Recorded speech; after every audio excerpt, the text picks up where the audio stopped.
खुलुमबाय लोगोफोर, आं नीलिमा बाला ब्रह्म। गोजोन फुंबिलि बयनिसिमबो। नोंथांमोनखौ एनबि ब्रह्म चेनेलाव बयखौबो बरायनाय बावहरग्रोनाय जाबाय। आं दिनै नोंथांमोननि सिगाङाव दिनैनि सानसेनि फानजामुथिखौ फरायथिनो लादों। आसा खालामो नोंथांमोना भिडिअखौ नायना मोजां मोनगोन।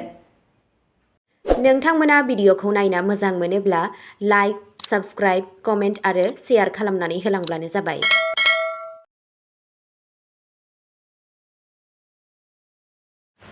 दिनै 6 जुलाइ 2026 मायथाइ एबा 21 आसार दान 1433 मायथाइ समबार। गिबियावनो दङ मेष राशि।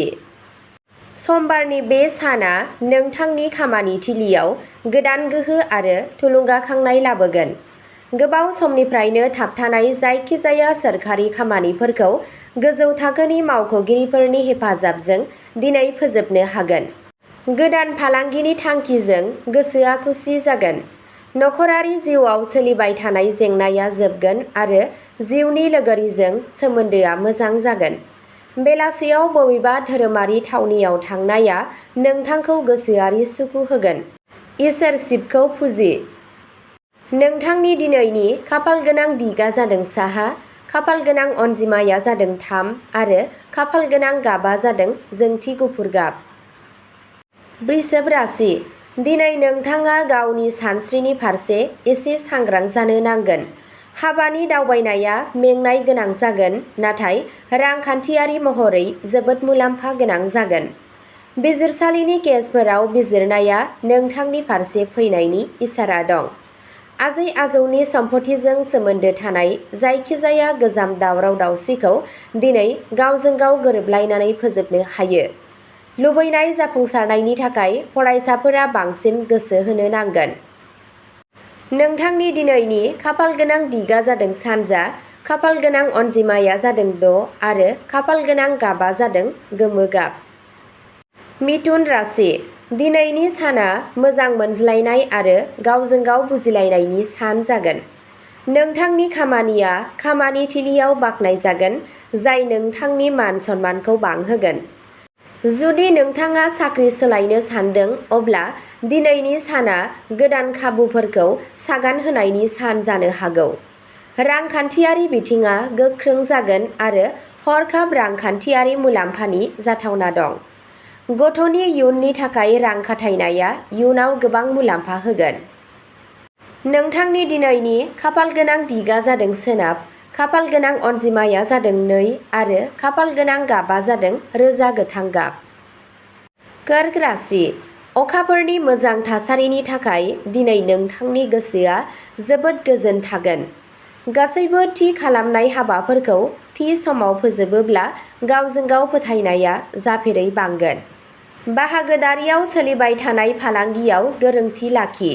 गोबां मुलाम्फा मोननो हायो। बिमानि सावस्रिया जौगानायजों मेलेमनि गिलिर बजाया खमायगोन। मोनाबिलियाव लोगोफोरजों मिनिनानै सम बारहोगोन। नोंथांनि दिनैनि खाफालगोनां दिगा जादों खोला-सानजा, खाफालगोनां अनजिमाया जादों 7 आरो खाफालगोनां गाबा जादों आकाहि गाब। सिंह राशि। दिनै नोंथाङा गावनि बिबुंथि आरो रागाखौ दबथायनो नांगोन, नङाब्ला खामानि थिलियाव लोगोफोरजों नांज्लाय-खमज्लाय जानो हागौ। राङारि लेनदेन खालामनाय समाव डकुमेन्टफोरखौ मोजाङै नाय। माबा मोनसे बाथ्राखौ लानानै बिदा-फंबायजों सानस्रियारि फारागथि सोमजिनो हागौ। दबथायनानै खामानि मावनो हागौ। नेगेटिभ सानस्रिनिफ्राय गोजानाव थानो थाखाय प्राणायामनि राहा ला। सान इसोरखौ दै होनाया गोहो होगोन।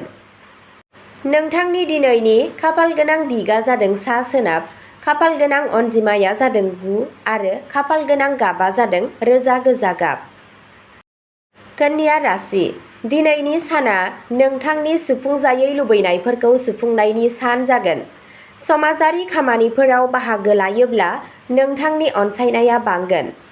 साख्रि मावनाय सुबुंफोरा प्रम'शन एबा बेथन बांनायजों सोमोन्दो गोनां माखासे मोजां खौरां मोननो हागोन। जिउनि लोगोरिजों गोजाम गावस्रालायनाया दिनै जोबगोन आरो सोमोन्दोआव गोदै जागोन। गोजाम रां खाथायनाया दिनै मोजां रिटार्न होगोन होनना साननाय जादों।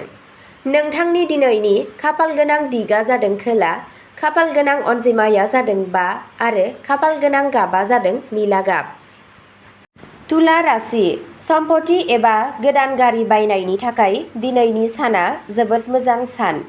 नोंथांनि राजथान्दैयारि रोंग'थिनि थाखाय फालांगियाव मोनसे गिदिर बाथ्रा थि खालामनो हायो। न'आव मोनसे गोथार हाबाफारिनि महर होनाय जागोन, जाय मोनसे थुलुंगानि आबहावा सोरजिगोन।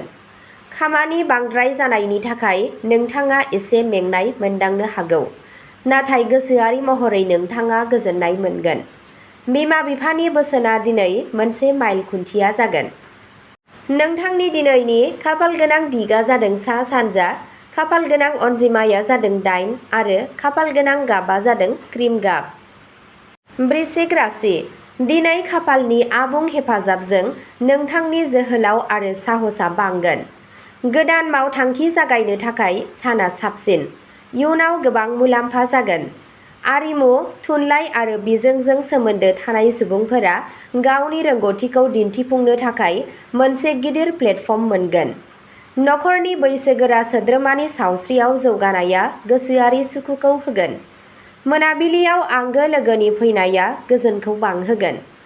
नोंथांनि दिनैनि खाफाल गोनां दिगा जादों सानजा, खाफाल गोनां अनजिमाया जादों 1 आरो खाफाल गोनां गाबा जादों सिन्दुर गोजा गाब। धनु राशि दिनै नोंथाङा नोंथांनि आन्दोनि सानथांखिफोरखौ आबुङै लाखिनो नांगोन। बेरेखा हानजाफोरा नोंथांनि मावथांखिफोरखौ खहा खालामनो नाजानो हागौ।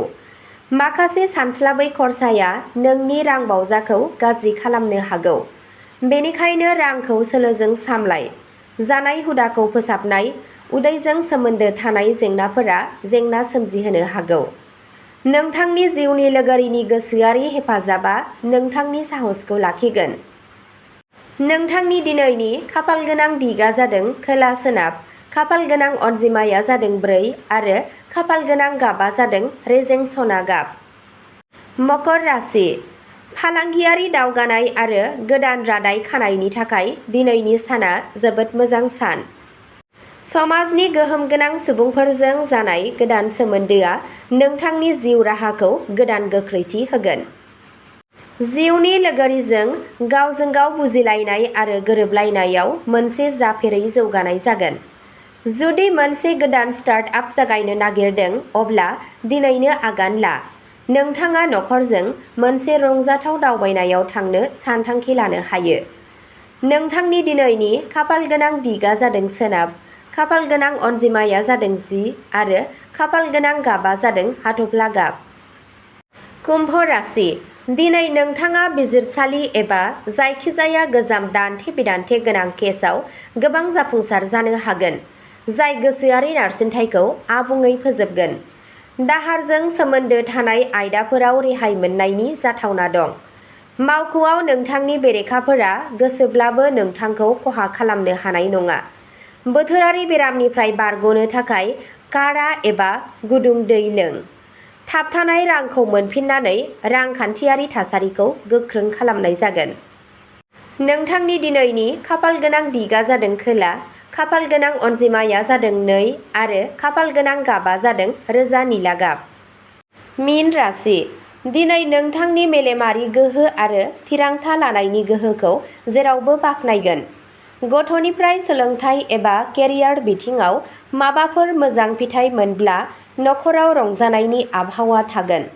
स्टक मार्केट एबा लटारिजों सोमोन्दो थानाय सुबुंफोरनि थाखाय सानस्लाबै मुलाम्फानि नेरसोन दं। मोजां मोनज्लायनायनि जिउआव गोदान साहसफोर आरो गावजों गाव फोथायनाया बांगोन। गोसोआव मोजां सानस्रिफोरा गोसारगोन। नोंथांनि दिनैनि खाफाल गोनां दिगा जादों सा-सानजा, खाफाल गोनां अनजिमाया जादों 11 आरो खाफाल गोनां गाबा जादों गेरुआ गोमो गाब। अब्ला दिनैनि फानजामुथि एबा राशि फरायथिनाया एसेनोसै। गोजोन्थों।